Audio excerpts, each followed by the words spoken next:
موسیٰ علیہ السلام کی قوم سے جس کا ذکر آ رہا ہے۔ کیا کہ آپ نے یہ کام کرنا ہے، اور آگے بھی ہے، نماز پڑھنی ہے، زکوٰۃ دینی ہے۔ اب اس کو ملا کر یہ 7 ہو گئے۔ اور اگلا لفظ بھی ہے کہ ہوا یہ کہ کچھ لوگوں میں سے کچھ لوگوں نے کچھ چیزوں پر عمل کیا اور کچھ پر نہ کیا۔ وہ یاد ہے میں نے کہا تھا کہ جب حضرت موسیٰ علیہ السلام کوہ طور سے اللہ کا پیغام لے کر آئے اور سنایا تو ان کی قوم نے کہا تھا کہ ہمیں کیا پتہ اللہ نے کہا یا نہیں کہا، ہمارے آدمی لے جاؤ، یہ سنیں گے اور پھر آ کر ہمیں بتائیں گے تب ہم مانیں گے۔ وہ آدمی جب گئے، انہوں نے سن بھی لیا، آئے تو انہوں نے ڈنڈی ماری۔ ڈنڈی کیا ماری؟ کہنے کہ اللہ نے میاں نے کہا ہے کہ جو عمل کر سکتے وہ کر لو، باقی رہنے دو۔ یہ اللہ نے نہیں کہا تھا۔ یہاں بھی یہی ہے۔ اور اس عہد سے، عہد وعدہ، منہ پھیر کر پھر بیٹھے۔ اچھا، یہ ہمارے ہاں جو اردو زبان ہے یہ خاصی مقبول زبان بھی ہے اور مشکل بھی ہے۔ مجھے یاد ہے کہ میں نے شروع سے اردو پر بڑی محنت کی، لکھنا، لکھانا، پڑھنا، پڑھانا، بڑے بڑے مشکل الفاظ، اور خاص کر رواں اردو جو ہے، ناول کی اردو کیسے ہے، ڈائجسٹ کی کیسے ہے، شاعری کی کیسے ہے، یہ میں نے اپنے دور میں یہ غالب خوب پڑھا ہے۔ اور پھر سرائکی زبان میں نے کمتر کو خوب پڑھا۔ وہ اگرچہ نعتیہ شاعر تھے۔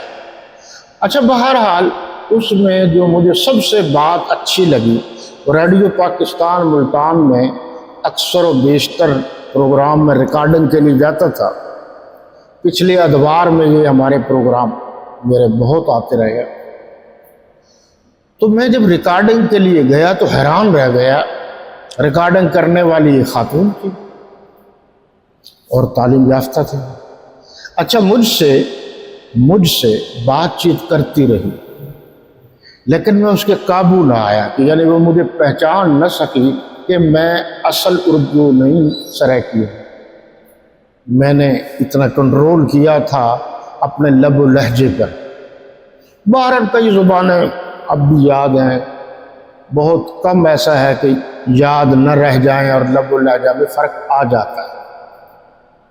جو میں آپ کو بتانا چاہتا ہوں، وہ ریکارڈنگ جو ہوتی ہے، وہ لوگ جن کو واسطہ پڑا ہے ریڈیو کا، وہ درمیان میں ایک شیشہ ہوتا ہے بڑا، اس طرف ریکارڈنگ ہو رہی ہوتی ہے، دوسری طرف جس کی ذمہ داری ہوتی ہے وہ ریکارڈنگ سن بھی رہا ہوتا ہے، دیکھ بھی رہا ہوتا ہے۔ تو اس خاتون نے، اچھا یہ ریڈیو کے اپنے اصول ہوتے ہیں، یہ ٹی وی ریڈیو آپ تو شاید گئے ہیں یا نہیں گئے، میں بارہا گیا، ٹی وی پر بھی گیا۔ جس دور میں ریڈیو کو چرچا تھا ہم اس میں جاتے تھے۔ اس سے پہلے پرنٹنگ پریس کا بڑا چرچا تھا۔ اب تو پرنٹنگ پریس تقریباً رہ ہی گیا ہے۔ اس وقت اس میں لکھنا، لکھانا، آنا جانا بڑا شوق تھا۔ پھر خبروں کا، پھر جملوں کا پوچھتا تھا۔ پھر ٹی وی کا دور آ گیا، پھر ویڈیو کا دور آ گیا، اب یہ دور ہے۔ تو جو خاص بات ہے وہ یہ ہے کہ میں جو لکھی تقریر ریڈیو کی لکھی ہوئی ہوتی ہے، ہمارے ہاں لکھی ہوئی تقریر کو شاید برا سمجھتے ہیں، یا قرآن مجید آگے رکھ دیا جائے یا کتاب آگے رکھ دی جائے تو اس کو برا سمجھتے ہیں۔ ایسی بات نہیں ہے۔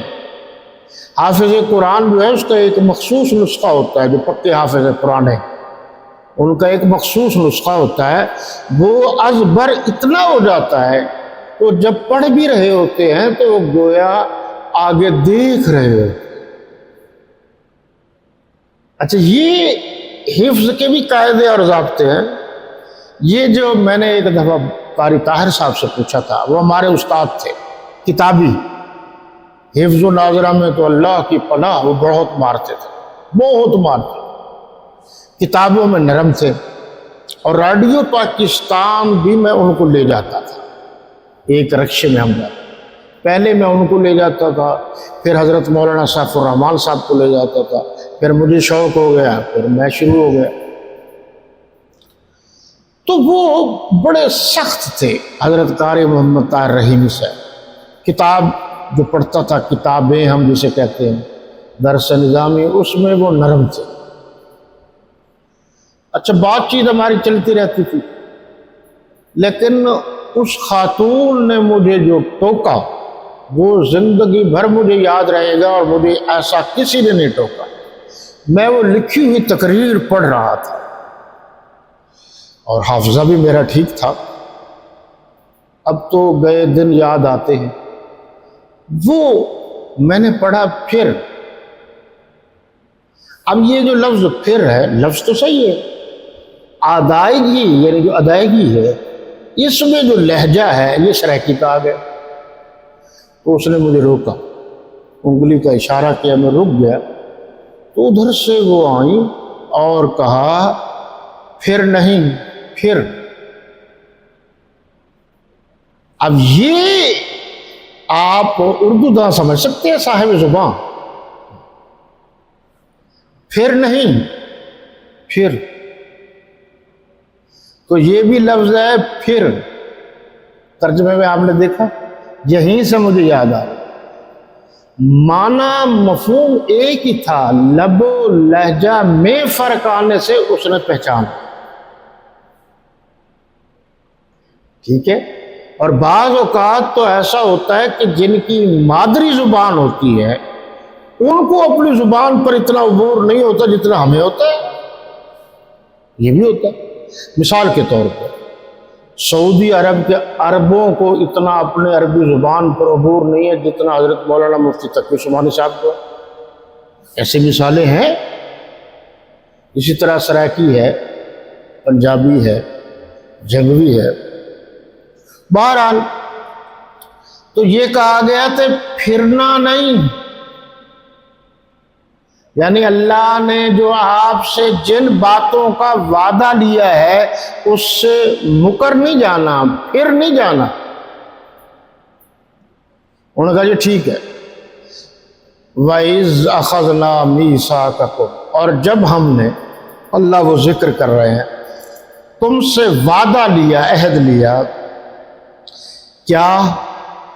کشت و خون نہ کرنا، کشت و خون نہ کرنا یعنی قتل و غارت نہ کرنا، اور اپنوں کو ان کے وطن سے نہ نکالنا۔ لڑائی جھگڑا ہو جائے، جو اپنے ہیں ان کو وطن سے نکال کے باہر رکھنا، یہ بعض علاقوں میں اب بھی ہے۔ انہوں نے کہا جی بالکل ٹھیک، اور تم نے یہ اقرار کیا تھا اور تم اس بات کے گواہ ہو، تم نے یہ بات کی تھی۔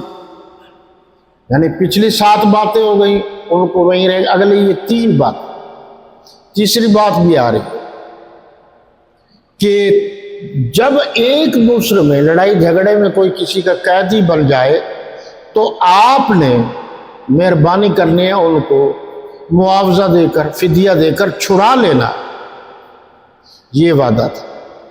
اب انہوں نے کیا کیا؟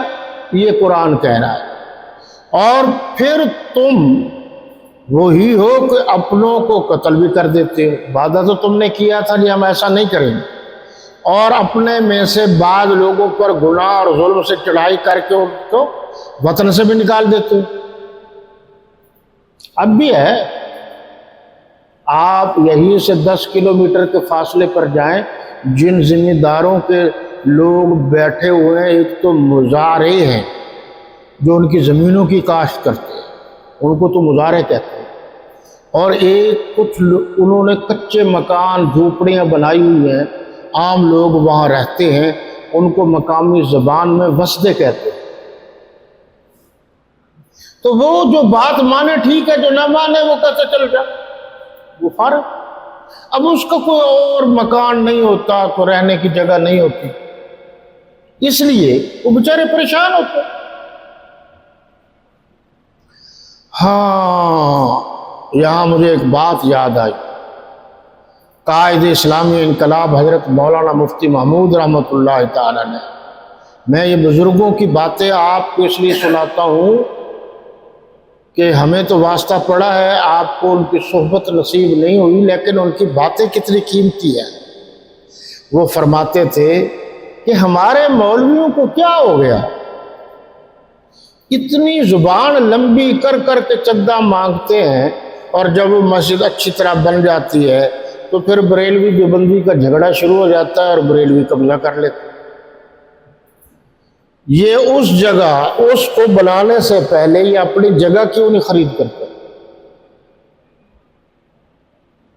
حضرت مولانا مجدد العصر مولانا حق نواز جھنگوی شہید رحمۃ اللہ تعالی علیہ فرماتے تھے کہ وہ عالم کہہ رہا ہوں، وہ عالم میں کبھی کامیاب نہیں ہو سکتا جس کا مرکز اپنا نہ ہو۔